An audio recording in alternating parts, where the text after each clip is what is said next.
So I grew up under her piano, you know, listening to her play. It was my main influence. She played the violin too. Hmm. So there was never a question if I was going to be a musician or not. I wanted to be a professional football player, but that didn't work out at my 5'7" height.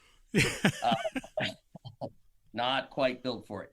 But so that, yeah, that was a lot of my influence there. And then the wow moment I think you asked about earlier was my sister introduced me to George Benson music, and I was a huge Bruce Springsteen fan. Hmm. Later in life, I worked on George Benson's guitars a lot when I first started, and still up to this Oh, day cool. in my shop. And I met him, and I remember thinking, this is weird. Like, I was thinking this guy was great. When I was 12 years old, Yeah. I was totally into metal and stuff back then too. My first guys I played with are now in a band called Sacred Reich. That was my first band. Oh, I, wow. I Right. kind of had a part in putting that thing together because we played together and we did the talent show freshman year in high school, like you mentioned that Yeah. people do. Yeah.